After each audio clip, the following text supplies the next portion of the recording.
Hello students. तो इस lecture series में हम लोग आज आ गए हैं रिफ्रैक्शन चैप्टर पे। ये 10th क्लास में आपका ये बोर्ड एग्जाम का भी है। उसमें ये जो पेज आपको दिख रहा है, एक ही पेज में ये पूरे रिफ्रैक्शन चैप्टर का रिवीजन हो जाएगा। रिवीजन क्या, ये पूरे अच्छे से ये चैप्टर आपका कंप्लीट हो जाएगा। तो आप इस पेज का स्क्रीनशॉट लेकर और आप अपने साथ रखिए, और जब भी आपको टाइम मिले इसको देखते रहें। इस एक ही पेज में पूरे चैप्टर पढ़ने की आपको जरूरत नहीं पड़ेगी। पूरा बुक पढ़ने से अच्छा है कि एक पेज ये देख लीजिए आप। तो स्टार्ट करते हैं, कैसे मैं एक्सप्लेन करता हूँ इसको। तो इसमें कुल मिला के 3 ही कॉन्सेप्ट हैं इस चैप्टर में। फर्स्ट कॉन्सेप्ट ये रिफ्रैक्शन चैप्टर करने वाला है ये। तो फर्स्ट कॉन्सेप्ट स्टार्ट होता है इसमें हमारा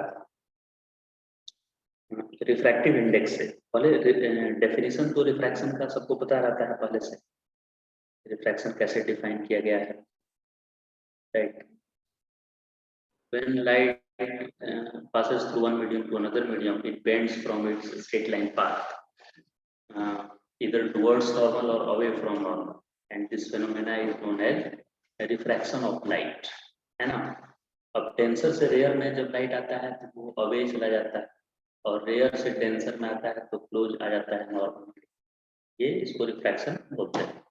अब सबसे पहले इंपॉर्टेंट कॉन्सेप्ट इसमें है रिफ्रैक्टिव इंडेक्स के बारे में जानना है। रिफ्रैक्टिव इंडेक्स क्या है? स्पीड ऑफ लाइट का रेशियो है और कुछ भी नहीं है। एयर में कितना होता है स्पीड ऑफ लाइट? 3 × 10⁸। एयर या वैक्यूम सेम लिया जाता है, 3 × 10⁸। और किसी मीडियम में कितनी लाइट की स्पीड है उसके रेशियो को उस मीडियम का रिफ्रैक्टिव इंडेक्स बोलेंगे। जैसे रिफ्रैक्टिव इंडेक्स आपको ग्लास का पता करना है कि ग्लास का कितना है, तो एयर में स्पीड ऑफ लाइट कितना है पता कर लीजिए, और ग्लास में कितना है पता कर लीजिए स्पीड ऑफ लाइट। दोनों के रेशियो को ही बोल देंगे कि ये ग्लास का रिफ्रैक्टिव इंडेक्स हो गया। तो रिफ्रैक्टिव इंडेक्स यूनिटलेस क्वांटिटी आएगा, क्योंकि दोनों की स्पीड ही है, न्यूमरेटर और डिनोमिनेटर दोनों में ही स्पीड है, तो ये यूनिटलेस आएगा। तो refractive index of glass with respect to air आप देख सकते हैं, एयर बाय ग्लास का स्पीड का रेशियो है, और कुछ खास बात इसमें नहीं है, सिंपल है। अब refractive index of glass with respect to water अगर पूछ देगा, देखिए glass with respect to air था तो एयर का स्पीड और ग्लास का स्पीड का डिवीजन की। Glass with respect to water करता तो वाटर का स्पीड और ग्लास का स्पीड का रेशियो निकालते, वाटर ऊपर ग्लास नीचे, राइट। तो इस तरह से refractive index of glass with respect to water भी मिल गया मुझे। अब इसको रिफ्रैक्टिव इंडेक्स के टर्म में भी लिख सकते हैं। Refractive index of glass with respect to water को लिखेंगे आप refractive index of glass upon refractive index of water. लेकिन जब स्पीड लिखना होगा तो speed of water upon speed of light in glass लिखना पड़ेगा, मतलब स्पीड के इनवर्स रेशियो जैसा। NGW में जब V लिखना होगा तो VW/VG लिख देंगे डायरेक्ट एकदम यहाँ का है। लेकिन N लिखना होगा तो NG ऊपर लिखना है और NW नीचे लिखना है, ऐसे। ये फर्स्ट कॉन्सेप्ट था रिफ्रैक्टिव इंडेक्स का। अब concept 2 Snell's law. Snell's law क्या है? Sine I by sine r constant होता है। साइंटिस्ट है स्नेल, उसने बताया कि sine I by sine r constant होगा एक्सपेरिमेंट कर, और वो कांस्टेंट किसके इक्वल होगा? तो सेकेंड मीडियम का रिफ्रैक्टिव इंडेक्स और फर्स्ट मीडियम के रिफ्रैक्टिव इंडेक्स का रेशियो होगा। तो N2/N1 यहाँ पे लिख देंगे। तो sign I by sine r equal to N2/N1, और N2/N1 के लिए ये सिंबल है N21। N21 ऐसे भी लिखा रहता है, N2 यहाँ, 1 यहाँ भी लिख सकते हैं, 1 कहीं भी लिखें, 2 यहाँ रहना जरूरी है, तब वो refractive index of second medium होगा। सेकेंड किसको लेना है? जिसमें लाइट रिफ्रैक्ट हो, और फर्स्ट मतलब जिसमें लाइट इंसिडेंट हो, तो उसको फर्स्ट मीडियम बोलना है। तो ये कॉन्सेप्ट नंबर 2। थर्ड कॉन्सेप्ट है क्रिटिकल एंगल वाली बात। जब लाइट डेंसर, क्रिटिकल एंगल का कॉन्सेप्ट तभी आएगा जब लाइट डेंसर से रेयर की तरफ मूव करे। तो जब लाइट डेंसर मीडियम से रेयर मीडियम मूव करता है, डेंसर टू रेयर मीडियम, तो इस कंडीशन में क्या होता है? लाइट के साथ रेयर में अवे चला जाता है क्या? बिल्कुल सर, अवे चला जाता है। तो रेयर मीडियम में अवे चला जाएगा ये नॉर्मल से। तो अगर डेंसर मीडियम वाला और एंगल थोड़ा बढ़ा देंगे तो रेयर वाला और एंगल बढ़ जाएगा। तो एक सर्टेन रेयर डेंसर मीडियम में सर्टेन एंगल के लिए ये रेयर वाला एंगल बढ़ते बढ़ते 90 हो जाएगा। तो देखिए आईसी माने क्रिटिकल एंगल किसको बोलते हैं? इंसिडेंट एंगल, जिसके चलते रिफ्रैक्टेड एंगल 90 बन जाता है।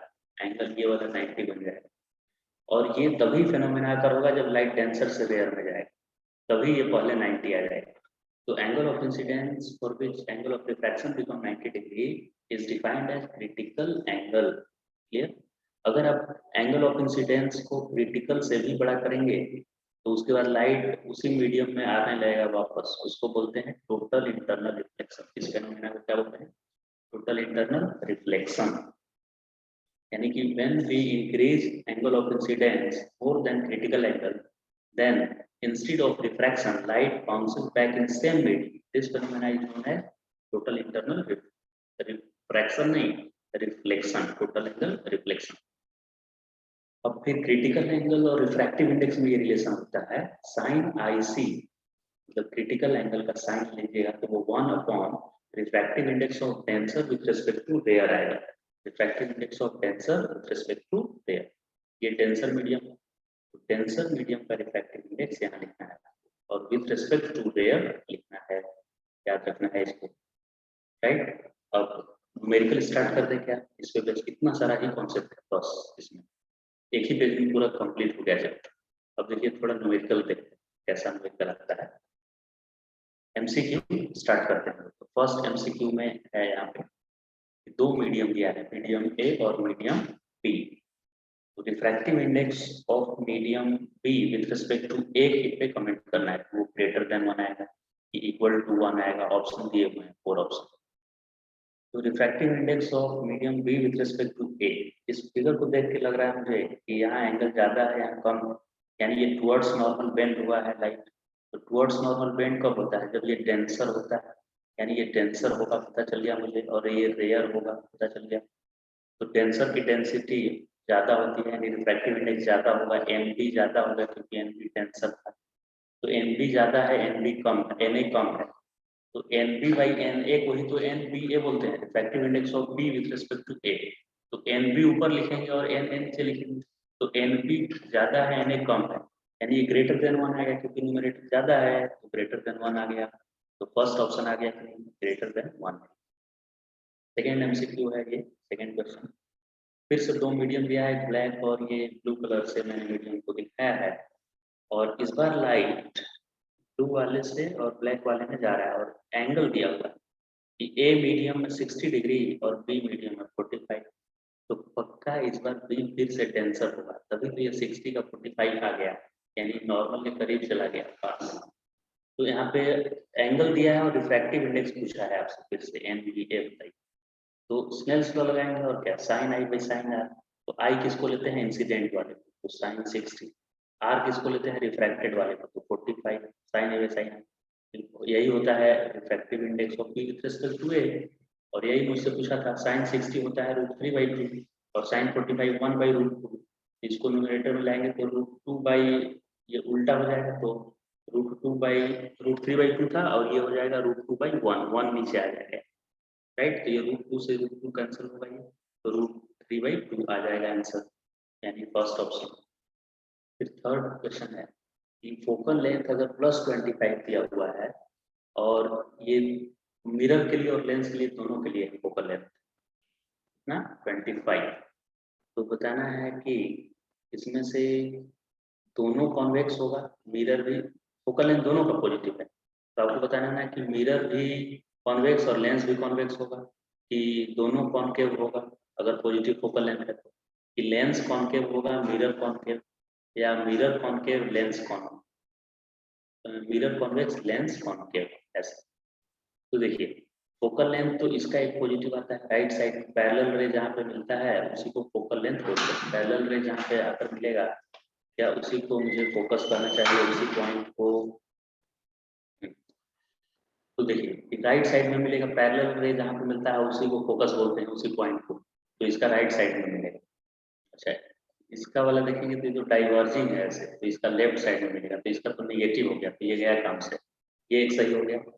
इसका देखिए फोकस इधर ही मिल जाता है आपका, पैरेलल रे भेजते हैं ऐसे, तो ये इधर ही मिलता है लेफ्ट में, यानी इसका निगेटिव फोकस होगा, तो ये भी गया। इसका पॉजिटिव होता है क्योंकि ऐसे डाइवर्ज करेगा, ऐसे डाइवर्ज, और इसको ट्रेसिंग करेंगे तो ऐसे राइट साइड में, तो राइट साइड में जो आएगा वो पॉजिटिव होगा। तो ये दोनों का राइट साइड में आ रहा है, देखिए इन दोनों का, इसका और इसका। यानी इन दोनों का पॉजिटिव फोकस का। तो कौन कौन है ये कॉन्वेक्स लेंस है और ये कॉन्वेक्स मिरर है। तो दोनों ही कॉन्वेक्स हो गया कि बोथ कॉन्वेक्स हुआ कि तब प्लस आ रहा है इन दोनों का फोकल लेंथ। तो इस तरह से आप सारे ऑब्जेक्टिव क्वेश्चंस कर सकते हैं, इतने सारे कॉन्सेप्ट से। ओके, इतना ही रखना है। Thank you so much for watching this video.